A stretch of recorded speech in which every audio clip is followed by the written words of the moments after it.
અને એકલામાં જ મારે બહરાટી કરે, મારાથી જે થાય ને એટલું અહીંથી બળ કરીશું. પછી 25 તારીખે અધૂરું રહી જાય ને, અહીંયા આજે અધૂરું રહે ને 25 તારીખે પાછું આપણે સવડું આંકવાનું. શું આંકવાનું છે? લખો સવડું. ખેડૂના દીકરા છે એટલે એટલા તો શબ્દો આવડવા જ જોઈએ ને. તમામ મારો ગુજરાતી સમાજ બેઠો છે. ગુજરાતી એટલે શું તમને લાગે? જેવો તેવો ને એવો? અરે ગુજરાતી એટલે ગુજરાતી, પણ એને સમજવો એક અઘરો પડે. ગયો ગુજરાતીને સમજવો અઘરો. કેમ કે ગુજરાતી એક જ પ્રજાતિ છે મારા મતે, કે ખાઈ ખાઈને હાલવા જાહે, હાલીને પાછા ખાય. અને હાલો હેળ ઉજતી નથી. એનો વાંધો કઈ નહીં, હાલવાના બાજુ નીકળ્યા છીએ કોકો વિથ આઈસ્ક્રીમ ખાતા જોઈએ. તો તમે વજન વધારવા જાઓ છો, ઘટાડવા જાઓ છો? એટલે મારી આવી ધીમી ધીમી શરૂઆત હશે. મને કોઈ જ્ઞાનની કાંઈ ખબર પડતી નથી, મને કોઈ રામાયણ આવડતી નથી, અને મને કોઈ ગીતાજીનો એક શ્લોક નથી આવડતો. પણ હું આમ બસ પગે લાગુ ને મને જે મહારાજ હુજાડે, સિદ્ધેશ્વર દાદો હુજાડે એ પ્રમાણે વર્તી. અને કદાચ એમ લાગે કે જીભ જદી લહરી જાય અને સમાજ નહીં સ્વીકારે, તેથી બાપુજીની હોળવી ગાશે ખેડીને ખાવું. હા, કે આપણે થોડા સિક્કા પાડવાના છે ભાઈ. આપણે હુવાણ કરવાની છે. ડાયરાની વાત નથી. ડાયરાની વાત નમો નાથ ભૂતમ ભભૂતમ ભુજંગી, નમો ચંદ્ર વાહન યરી ચર્મ યંગી, નમો વૈશ્વનાથાય નાગેન્દ્ર નામી શરણ શંકરાલે સગતીય સ્વામી, નમો ભસ્મયંગી જટાબંધ ગંગા, નમો નીલકંઠમ સદાભૂત સંગા, નમો હસ્ત પિનાક દૈત્યાન ડામી શરણ શંકરાલે સગતીય સ્વામી. એવું મને ન આવડે, મને ન આવડે. અને હું ચાલુ સ્ટેજ ઉપર કહું, પધારો સંતો. પરમ પૂજ્ય સદગુરુ સ્વામી શ્રી નિત્ય સ્વરૂપ સ્વામી પધાર્યા હોય ત્યારે એક વખત ફરીથી જોરદાર તાળીઓના નાદ સાથે વધાવો.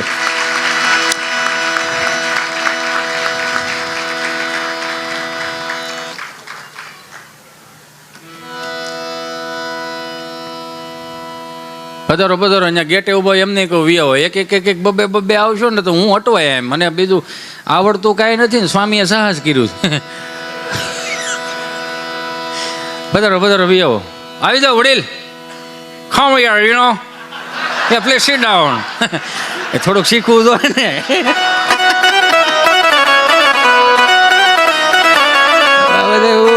આમ એમ પાછું આમ લખતા ન આવડે, કોઈક બોલતું નથી એવું ખબર પડે કે આવું બોલાય એમ, એટલે મજા આવે એમ. બસ એમ આમ બેહો. અને બીજું સ્વામી, મને વધારે આનંદ તો એ વાતનો છે કે જેન્જીસો બેઠા છે, એની એક વખત જોરદાર તાળીઓથી વધાવો.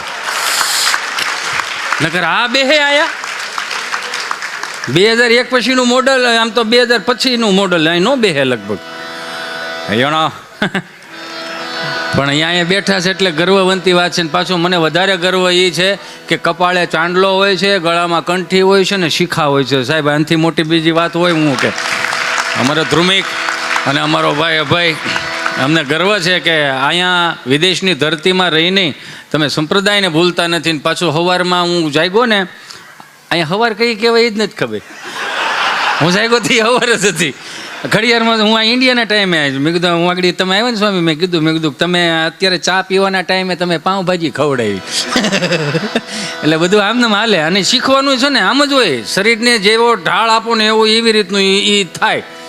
પણ મને ગમ્યું એ વાતનું કે સૌરાષ્ટ્રની ધરતીના હું તમે એક એવા છોડવાના અહીંયા મોટા મોટા વટવૃક્ષો થઈ ગયા છો. મેં એવું સુધીનું સાંભળ્યું હતું કે કોઈ છોકરાઓ અહીંયા અટવાતા હોય ને વિઝામાં કે સ્ટડીમાં કે એમાં, તો અહીંયા એવા હોત બેઠા છે કે ચિંતા ન કરતા મહિનો દી એમના ઘરે જમવાનું હોત આપે ને રહેવાનું હોત આપે છે. બસ આ જ મોટી વાત છે. આપણે અહીંયા હું કાયમિકને માટે કહું, આ તો બધા કહે છે કે સ્વામિનારાયણ સંપ્રદાયની અંદર હજી તમે ગમે ધામમાં તમે જાઓ, ત્યાં એમ ન કે 50 રૂપિયાની પહોંચ ફળવી જોઈએ તમારે થાળી દેવી જોઈએ. ત્યાં અન્નક્ષેત્રો હાલે છે પણ કોઈ ગણકારતું નથી. અન્નક્ષેત્ર છે જ ને. તમે અહીંયા તમે સરદાર વ્યા જાઓ, 1 રૂપિયામાં આખા કેવા અહીંયા. મને ભાઈ આવડો, હું નામ તારું ભૂલાઈ ગયું? હા, ધ્રુમિલા. મને બોલે એ વાળ કપો લઈ ગયો. મેં કીધું રહેવા દે, મને ઘેરે કોઈ ઓળખશે નહીં. એ કે ના હિતેશભાઈ, અહીંયા અફઘાનવાળા તમારા વાળ કપે. એ કે તમારે ઘેરે જઈને કહેવા થાય ને અફઘાનમાં વાળ કપો હોય ગયો તો. મેં કીધું રહેવા દે, ખા નહીં સહન થાય. કેમ કે આપણે ના પાડી હોય ને બ્યુટી પાર્લરમાં નથી જવાનું એમ.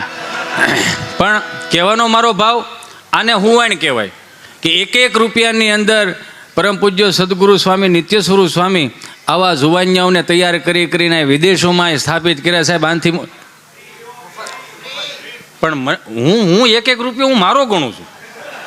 મજા કરો ને, ફ્રીની જ વાત છે, બધાને ખબર છે. પણ મને એ વસ્તુનું ગર્વ છે કે આપણી ભારતીય સંસ્કૃતિમાં એવા સંતોય છે કે પોતાનો દેહ ને પોતાનો જીવ બાળીને લોકોને ક્યાં સુધી પહોંચાડે છે. એ તો જોવો યાર, એની એક એક માળો. મેં હજી આગળ સ્વામી કહી રહ્યો તો, અમે બધા બેઠા હતા ને તો વાતમાં વાત નીકળી. મને કે હિતેશ તું પહેલી વાર હોય? મેં કીધું હા. માળાઓ તમે કરો, ફળ હું ખાઉં છું. આ મૂળ તો આશીર્વાદનું સ્વરૂપ કહેવાય ને. પીપી સ્વામીની ખબર છે, જ્યારે 2,000 રૂપિયામાં 2100 રૂપિયા હું પ્રોગ્રામ કરવા જતો તે ધક્કા ખાતો હતો. પૂછવું પડે યજમાન ક્યાં હોઈ ગયા.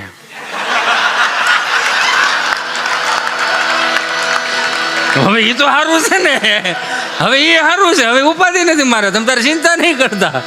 હું કાયમિકને માટે કહું કે અન્નક્ષેત્ર હાલતા અહીંયા હિતેશ અંટાળાને પ્રેમથી બોલાવી લેવાનો. કેમ કે હું બધાને 25-50 જણાને હું કદાચ ન જમાડી શકું, પણ એ પ્રોગ્રામ થતો હોય અને પ્રોગ્રામમાં જે કાંઈ પૈસા આવે ને એ પ્રોગ્રામની અંદર એ પૈસા થાય ને પછી અન્નક્ષેત્રો હાલે તો હું ભાગશાળી પુરુષ માનું છું કે મારી વાણીથી કદાચ 5 માણાને રોટલા નીકળતા એનાથી મોટું શું જોઈએ સાહેબ. ગૌશાળામાંય કાયમિક માટે હું કહું છું, ફેમસ થવાની જરૂર જ નથી. ફેમસ તો એની મેળે છે. અને અત્યારની આ પરદા ફેમસ જ નથી. જન્મે ત્યાં સીધા કાચની પેટીમાં કેટલા હાંસવા પડે. એટલે તો અત્યારની મમ્મીઓની ઉપાધિ તો જો, શાળામાં બારો ન કાઢે, ઉનાળામાં બારો ન કાઢે, સોમાહામાં બારો ન કાઢે. બેટા ચીંટુ પલ્લી જોવાય, સોમાં હું પલ્લે, એમાં વાંધો શું છે?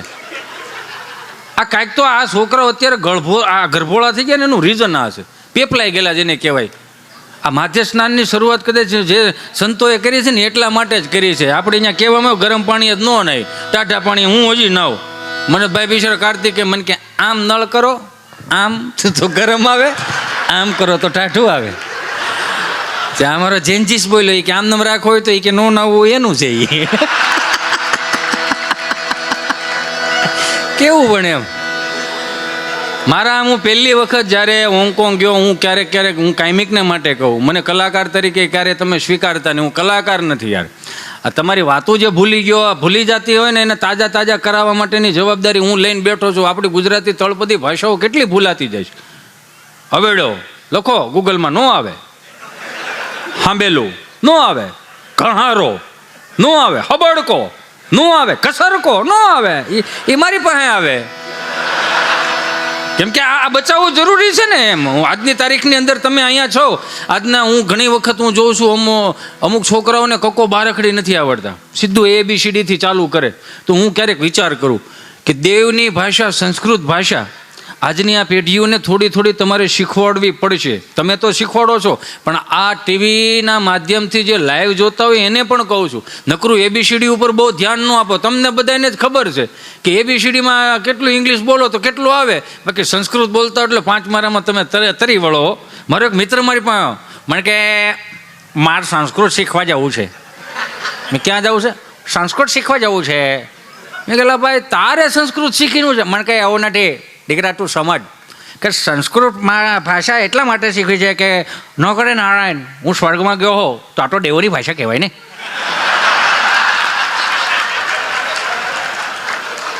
મેં કીધું તો એ કે મને સંસ્કૃત આવડતું હોય તો અમે લોકો અંડર ચર્ચા કરી શકીએ ને. મેં કીધું માની લે તું સ્વર્ગમાં ન ગયો તો મને કે ગુજરાતી છે, આને ક્યાં પૂગો તમે? આનંદ કરવાનો છે મારા વાલા. તમને ખબર છે બધા જેટલા મારા અહીંયા હરિભક્તો, મારા વહાલા સ્વજનો બેઠા, તમને ન ખબર હોય તો કહી દઉં કે સંતો ક્યારેય એની મોઢેથી ક્યારેય ન બોલે, પણ મેં સંતોને જોયા છે કે એક પગે ઊભા રહીને કેટલી માળાઓ કરે અને એક ખાલી વાટકાની અંદર બધી રસોઈ ભેગી કરી અને એ જમતા હોય. પણ હું જ્યારે એક પાત્રની અંદર, અને હું જ્યારે પહેલી વખત સ્વામી આમ તો 3-4 વખત હું ગયો જગન્નાથપુરી, અને ખરેખર આમ તમને સારું લગાડવા માટે નહીં, મારી પાસે એના પ્રૂફ છે કે એટલો હેરાન થયો ને કે એની વાત જવા દો. કેમ કે ત્યાં હોટલો ઘણી ખરી, પણ સમજો બધું તપેલું એક, રસોઈ 2 બને. અટવાય ને એમ. ભલે હું એટલો બધો સારો માણા હવે થયો, નકર પહેલાં નહોતો. પણ આ સંતોના આશીર્વાદથી જાગ્યા ત્યાંથી હવાર હું કાયમિક બધે પ્રોગ્રામમાં હું કહું પછી એટલો અટવાણો ને કે એની વાત જાવ દો. પછી મને એક ભાઈએ મને કીધું, મને કે અહીંયા આ રીતનું છે, અને મગજમાં તડીંગનારા લાઈટ ત્યાં 2 વર્ષ પહેલાંની વાત કરું, 1.5 વર્ષ પહેલાંની, અને સુંદર મજાના તંબુઓ નાખ્યા છે, અને એક સુંદર મજાની મને રૂમ આપી, અને જમવાની વ્યવસ્થા, ખાલી ખીચડી ખાઈ જાઓ ને ગોટકાર આવે, આમ જો મજા જ આવે રાખે. પછી હું હેરાન છું ને, એટલે મને અંદરથી ફીલ થયું કે એકાદ ડાયરો અહીંયા કીડો હોય, અને આની જે ધનરાશિ આવે તો આપણે આપણે વાપરી શકીએ. અને એમાંય સંતોએ કેટલી સરસ મજાની વ્યાસપીઠ ઉપરથી વાત કરી કે આપણે આપણું હાટુંથી ન્યા કરવાનું. ત્યાં આઈયર તુમ ઉધર જાયગા ના, તુમકો ખાને को सब कुछ मिलेगा, रहने को नहीं मिलेगा बाबा, तुम समझो, आपने लिएगा अपन को करने का. અરે મારી જેવા બધા એમ જોવો ને કલર જાય પૈસા પાછા. એટલે કહું કે જગન્નાથપુરી આવું સુંદર મજાનું ધામ બનવા જઈ રહ્યું હોય ને મારા બાપ, તો આમાંથી જે તમને ઈશ્વરે 5 આંગળા ભેગા કરી, જો કે તમે આપો છો, પણ છતાંય આવનારી પેઢીઓ માટે કે આવડા ક્યાંય અટવાય ને એ જે તમને મજા આવે ને એવું અનુદાન આપજો મારા બાપ. અને આ સુંદર વિચારને એક વખત જોરદાર તાળીઓથી વધાવો. આપણે આવું સુંદર મજાનું યાત્રિક ભુવન બનાવીએ છીએ, 800 રૂમું, અને એટલા માટે કે આપણે હેરાન ન થાય. અને હું કાયમિકને માટે હરેક પ્રોગ્રામમાં કહું છું કે ભારતીય હોવાનો જો તમને ગૌરવ થતો હોય ને, તો આપણા જેટલા ધાર્મિક સ્થળો છે ને, ત્યાં આવનારી પેઢીઓને એ ધાર્મિક સ્થળોએ લઈ જવા. નકરું તમને કહું, હમણાં એક ભાઈ મારી પાસે મને કહે કે સંન્યાસ લઈ લેવો છે, જિંદગીમાં હવે રસ નથી રહ્યો, ને હવે એવું લાગે છે કે મારું આ દુનિયામાં કોઈ કામ નથી, એટલે મારે 4 ધામની યાત્રાએ નીકળી જવું છે. મેં ક્યાં જવું 4 ધામની યાત્રાએ? એ કે દીવ, દમણ, ગોવા ને આબુ જવું છે. બોલો, એને એ 4 ધામની યાત્રા કે? એટલે ત્યાં નહીં, ત્યાં તો મોક્ષ નહીં મળે. તું સમજ આખી વાત, તારે જવાનું છે બીજે, તું ભટેકશો બીજે. એટલે આવનારી પેઢીઓને આપણે આ ભારતીય સંસ્કૃતિના જે મૂળભૂત ઉદ્ગમ સ્થાન છે, એટલે 2 હાથ જોડીને પ્રાર્થના કરું કે આવનારી પેઢીઓને અહીંયા લઈ જઈજો. અને હું કાયમિકને માટે કહું કે આપણે કેટલા ગુજરાતવાળા ભાગશાળી છીએ. તમને ખબર છે કે ભગવાને જન્મ લીધા 12, વિહામો ગુજરાતમાં લીધો. થોડોક અવાજ આપજો. અને એક પાણીની નાનકડી બોટલ વધી આપી દેજો, પાણી નહીં જ આપજો. સ્વામીએ કીધું આજ મને તડીંગનારાયણ માથામાં વાગ્યો. એટલે એ આનંદ હતો, એમનો આનંદ હતો. અને સંતો જ્યારે સંતોના ચહેરા ઉપર સ્માઇલ નીકળે ને, એટલે સમજી લેવાનું કે અખિલ બ્રહ્માંડનો માલિક તમારી ઉપર રાજીપો છે સાહેબ. હા, આમાં બીજું કાંઈ જરૂર નથી હોતું. અહીંયા તો રાવણે આવ્યો, હિચ્યો આવ્યો, બધા વ્યા જાવ ને. અહીંયા તો મારો ફેર ખાલી એટલો ભાંગવાનો છે કે અમારી હાજરીમાં તમે રાજી થાવ ને તો કાંઈ અમારે જોતું નથી. પણ હું કાયમિકને માટે કહું, આપણે ભાગશાળી કેટલા ખબર? ગુજરાતમાં જન્મ લીધો, ભગવાને જન્મ બધીએ 12 લીધા, વિહામો ગુજરાતમાં લીધો. ભગવાન કૃષ્ણ પરમાત્મા જન્મ 12 લીધા, વિહામો ગુજરાતમાં લીધો. ભગવાન શ્રી સ્વામિનારાયણ જન્મ 12 લીધા, વિહામો ગુજરાતમાં લીધો. ભગવાન ભોળોનાથ પહેલું જ્યોતિર્લિંગ ગુજરાતમાં. બોલીએ શ્રી સોમનાથ મહાદેવ કી જય. મહાદેવ એનું પહેલું જ્યોતિર્લિંગ ગુજરાતમાં. આખું વિશ્વ મૂકીને ગુજરાતમાં શું કામ આવ્યા? એને ખબર હતી, જોકે ભોળોનાથ ગુજરાતી જ હતા, પણ મારું માને નહીં કોઈ. હા તો પણ હાચું છે ને, નકર નો એક મેલબોર્નમાં શિવલિંગ હોય યાર, તમે શું વાતું કરો? આપણે મસ્તી નથી કરતા, પણ હકીકતની વાત છે. આ બધાય ભગવાનને ખબર હતી કે ગુજરાતની એક જ એવી ભૂમિ છે કે 2026 પછી 40 લાખના દેણા હશે ને, તો શું કહે ખબર? બનાવો ભજીયા બનાવો. આ મોજની ભૂમિ, શેના લોટની ભૂમિ. તમે જોવો તો ખરા, ગાંઠિયા સિવાય હવાર નથી પડતી કોઈની. ભગવાનને ખબર હતી કે આ મોજની ભૂમિ છે ને, આ લહેરે ખડી દાવ છે. બહાર બધી જો કે મળતું છે, પણ ગુજરાત જેવું તો ગુજરાતની શું વાત કરવી યાર.